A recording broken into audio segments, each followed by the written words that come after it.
할렐루야. 사랑하는 성도 여러분, 2월 21일 수요일 아까베 시간이 돌아왔습니다. 오늘은 마가복음 5장 21절부터 43절 말씀을 함께 은혜를 나누도록 하겠습니다. 오늘 본문은 혈루증을 앓던 여인이 고침을 받은 사건과 그리고 해당장 야이로의 딸을 고치시는 사건을 소개하고 있습니다. 성경 저자는 이 사건을 통해서 우리에게 예수님은 전능하신 하나님이심을 고백해 합니다. 오늘 본문을 보면은 야이로라 불리는 한 사람이 있었다라고 하죠.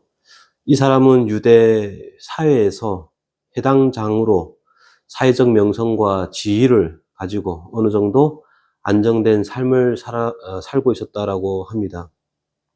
그러나 그의 딸이 갑작스럽게 돌연사하게 될 위기에 처하게 되었다라고 합니다.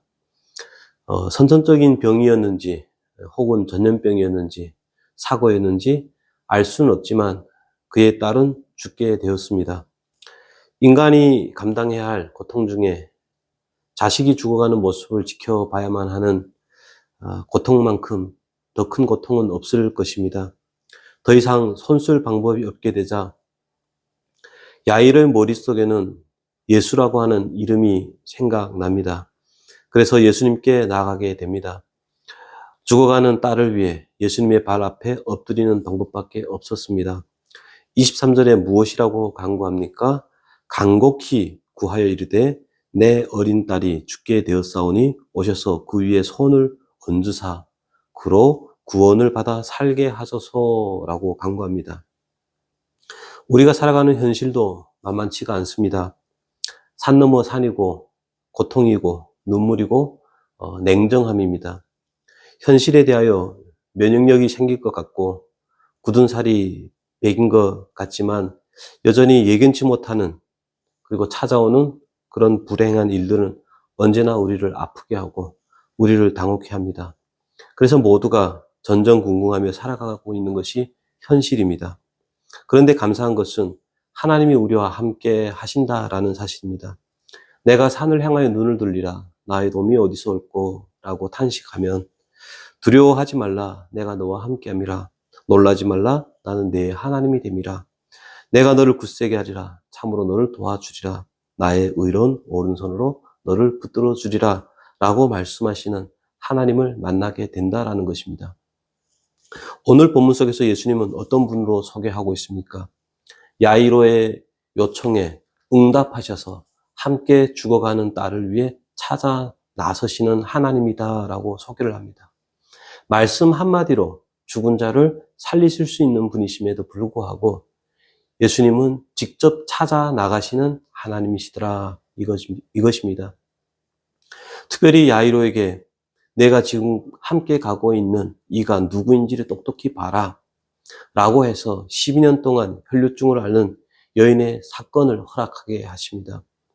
하나님은 그 사건을 통해서 많은 의사에게 많은 괴로움을 받고 가진 것을 다 허비하였을 때 아무 효험이 없고 도리어 중하던 차에 그 여인이 어떻게 회복되는가를 보라라는 것이죠.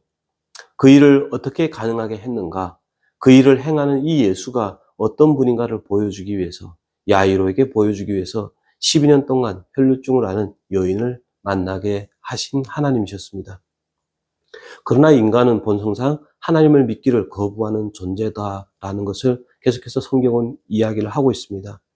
마치 야이로가 혈루증을 앓는 여인이 고침을 받은 사건을 통해서 예수님은 하나님으로서 능치 못하심이 없다는 사실을 직접 경험하였음에도 불구하고 자신의 딸이 죽었다는 소식 앞에 무너져 내리고 깊은 두려움에 빠지고 그렇게 낙심하는 모습을 통해서 인간의 사고 속에는 하나님이라고 하는 존재를 너무 쉽게 잊어버리고 부인하더라라고 하는 것을 성경 거듭에서 이야기를 합니다.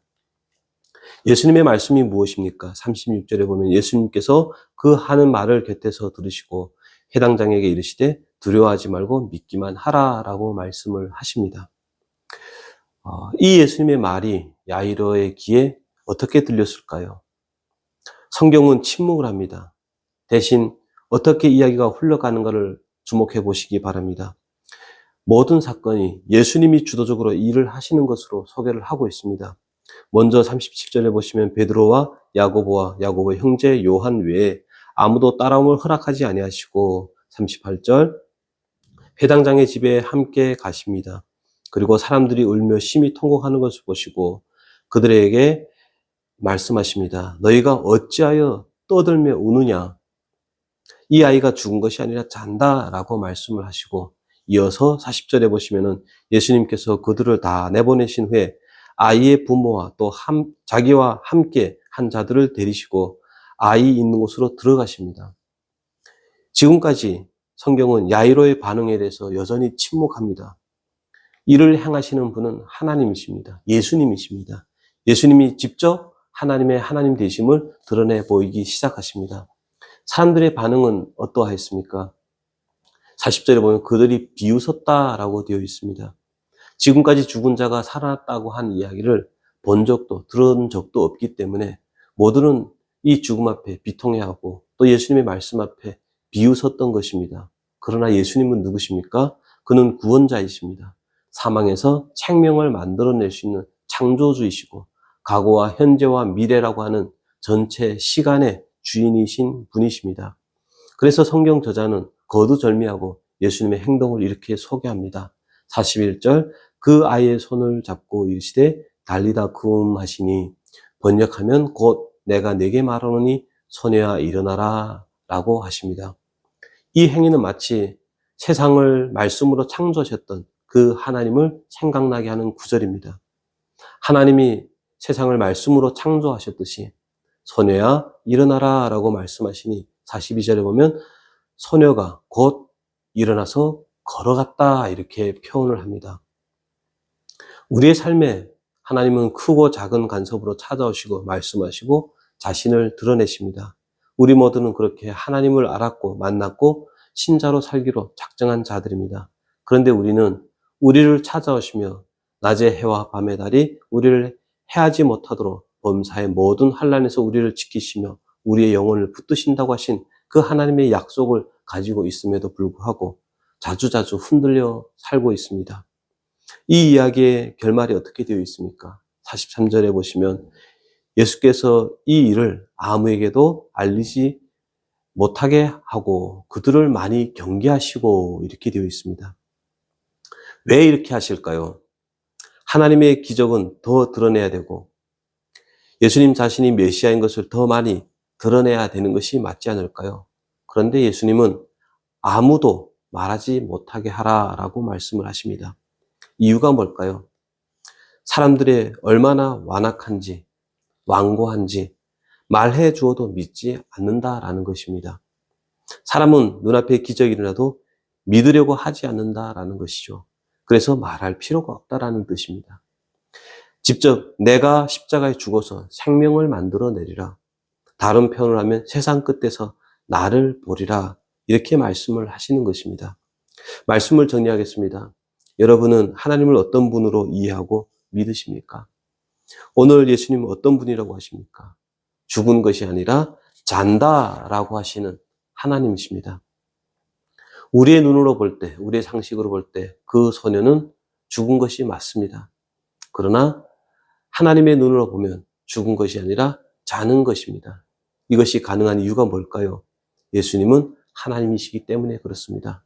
하나님은 우리의 생각보다 크신 분이십니다. 하나님만이 옳으시고 하나님에게만이 생명과 진리가 있기 때문에 이것들이 가능한 것입니다. 현실은 버겁고 불안하고 고통스럽지만 우리에게 필요한 것이 바로 이 하나님에 대한 이해와 신뢰가 필요한 것입니다. 이 하나님에 대한 신뢰는 우리를 더 강하고 깊은 신앙으로 나아가게 할 것이고 그 속에서 더 크고 위대하신 하나님의 그리고 그 하나님의 사랑과 은혜를 경험하게 될 것입니다. 부디 한시적인 것, 세상 것에 왈가왈부하지 마시고 하나님의 크심과 위대하심을 믿어 믿음을 가지고 잘 살아내시는 저와 여러분 되기를 주의 이름으로 축원합니다. 기도드리겠습니다. 하나님 아버지, 오늘도 야이로의 삶 가운데 하나님의 하나님 되심을 말씀하시니 감사합니다. 그 하나님 또한 우리가 믿는 하나님이신 줄 믿습니다. 삶의 모든 어려움 가운데 하나님이 어떤 분이신지를 먼저 기억하게 하시고 그 하나님을 바라보며 이겨내고 견뎌내고 승리하는 우리가 될 수 있도록 우리에게 믿음을 더하여 주시옵소서. 그래서 하나님이 원하시는 삶과 또 하나님 안에 있는 은혜와 복을 누리며 살아가는 복된 우리가 될 수 있도록 축복하여 주시옵소서.